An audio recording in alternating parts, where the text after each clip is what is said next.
December 26, 1944. Monte Belvedere, Northern Apennines, Italy. Through morning fog, Oberst Heinrich von Schellenberg watched American troops advancing toward his fortress. "Negroes," his briefing officer had reported with contempt.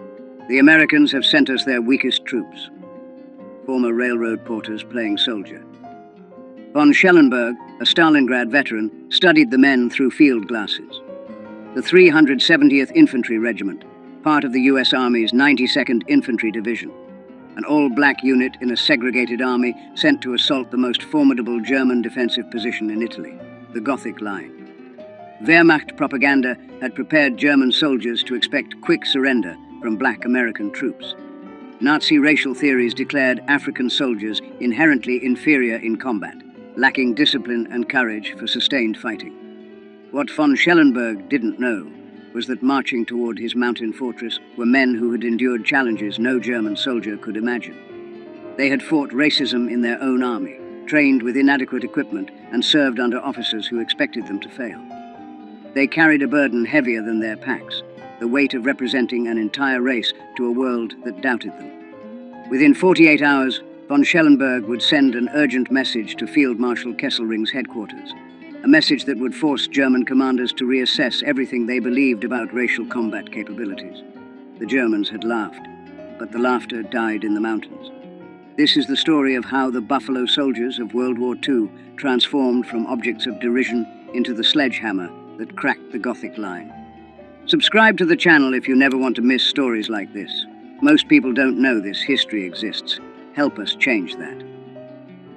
The 92nd Infantry Division activated in October 1942 at Fort Huachuca, Arizona. 15,000 black soldiers organized into 4 infantry regiments. Their shoulder patch bore a black buffalo, honoring the legendary Buffalo Soldiers of the Frontier Army. But pride couldn't overcome systematic obstacles. The U.S. Army remained rigidly segregated. Black soldiers lived in separate barracks, ate in separate mess halls, and trained under predominantly white officers, many from southern states where segregation was law. Private First Class Vernon Baker later recalled, "Some officers made it clear they expected us to fail. They told us directly that colored soldiers couldn't fight, couldn't lead, couldn't handle combat pressure. We trained twice as hard to prove them wrong, knowing we'd get half the credit." Training at Fort Huachuca proved brutal. Temperatures exceeded 110 degrees in Arizona's desert. Yet the division received inferior equipment, World War I surplus rifles, limited ammunition, the worst vehicles. Staff Sergeant Edward A. Carter Jr. wrote, "They give us the oldest rifles, the worst trucks, and officers who've never seen combat. Then they wonder why we're not ready. But we'll be ready. We have to be." The Buffalo Soldiers also faced racism beyond their posts. Towns near Fort Huachuca enforced strict segregation. Black soldiers in uniform were refused service at restaurants where German prisoners of war ate freely. The contradiction burned, fighting for freedom abroad while denied basic dignity at home. By June 1944, the division received deployment orders for Italy's Gothic Line, 200 miles of fortifications that Field Marshal Kesselring had spent 2 years building. The line incorporated 2,376 machine gun nests, 479 anti-tank positions, 120,000 meters of barbed wire, and extensive minefields. The Buffalo Soldiers would face this barrier with inadequate artillery support, inconsistent air coverage, and the burden of knowing that failure would confirm every racist stereotype. German propaganda already mocked their deployment. Wehrmacht intelligence dismissed black American troops as third-rate soldiers suitable only for labor duties. The division arrived in Naples in July 1944. General Edward M. Almond commanded, a Virginian whose racial attitudes were well documented. He openly doubted his soldiers' capabilities and maintained relationships with officers who shared his prejudices. Staff Sergeant Johnny Stevens recalled, "General Almond told us we had to prove ourselves, that people were watching.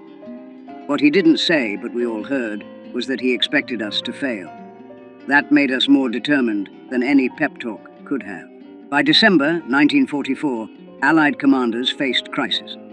The Gothic Line remained unbroken, despite months of attacks. Winter approached. General Mark Clark needed a breakthrough before snow made mountain warfare impossible. The mission given to the 92nd Infantry Division: assault the western anchor of the Gothic Line, capture mountain peaks dominating the Serchio Valley, and drive German forces back. Success would open the door to northern Italy. Failure would mean another winter of stalemate and confirmation of every racist assumption about black soldiers. The centerpiece of German defenses was Monte Belvedere, rising 3,830 feet above the Serchio Valley. From its summit, German observation posts could see 50 miles in every direction, calling artillery fire on any movement with devastating accuracy. Oberst von Schellenberg, commanding the 148th Grenadier Division, had supervised construction personally. Concrete bunkers with 3-foot walls protected machine gun crews. Mortars sat in covered pits, invisible to aerial reconnaissance. The mountains multiplied German effectiveness. A single machine gun could control an entire valley. Lieutenant Hans Becker wrote to his wife, "The Americans would need wings to reach us.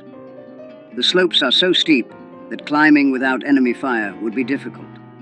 Under fire, I cannot imagine how they could advance. The Negro troops they're sending will die before they reach our wire." German intelligence on the 92nd Infantry Division reflected Nazi racial prejudices. A November 1944 assessment stated, "American Negro units lack combat motivation. They will advance until meeting serious resistance, then retreat or surrender. Division is suitable only for defensive operations or garrison duties." This wasn't based on combat observation. It reflected Nazi ideology that declared non-Aryans inherently inferior. Wehrmacht training manuals advised, "Offer strong initial resistance. Negro troops will panic and flee. Their white officers will be unable to restore order." These assumptions created dangerous overconfidence.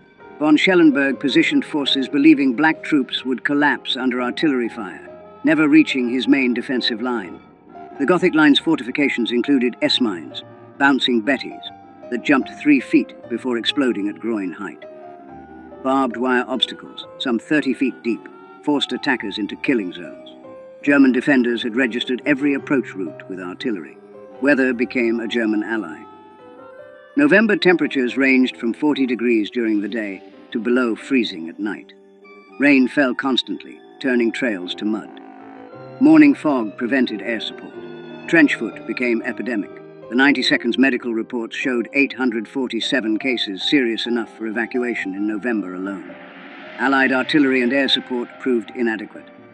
Ammunition shortages plagued Italian operations. The 92nd received only 30% of requested ammunition, while priority went to France.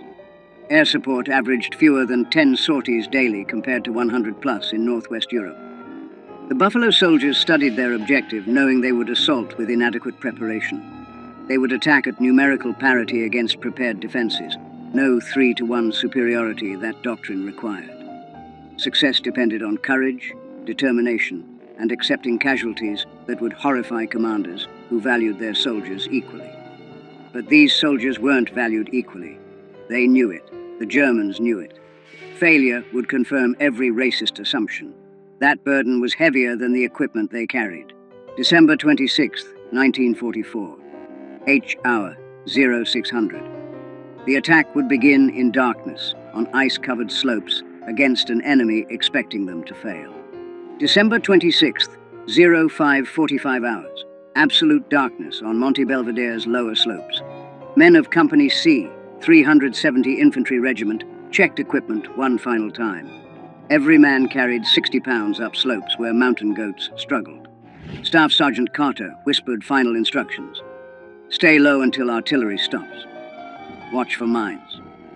When we reach the wire, Bangalore torpedoes go first. Follow me through. If I go down, the next man takes over. We keep moving until we reach the top, or we're all dead." At 0600, American artillery opened fire. 2,400 rounds in 15 minutes, the maximum allowed. In his command bunker, von Schellenberg smiled. "Only 15 minutes? The Americans are weaker than we thought. The Negro troops are coming." When artillery stopped, 30 seconds of silence. Then American voices shouted, "Move out!" and the Buffalo Soldiers began their climb. The slopes averaged 45-degree angles, steep enough that soldiers grabbed vegetation and rocks to pull themselves upward. Some sections exceeded 60 degrees. Men carried rifles slung, needing both hands to climb. Combat loads became torturous after 100 yards of vertical ascent.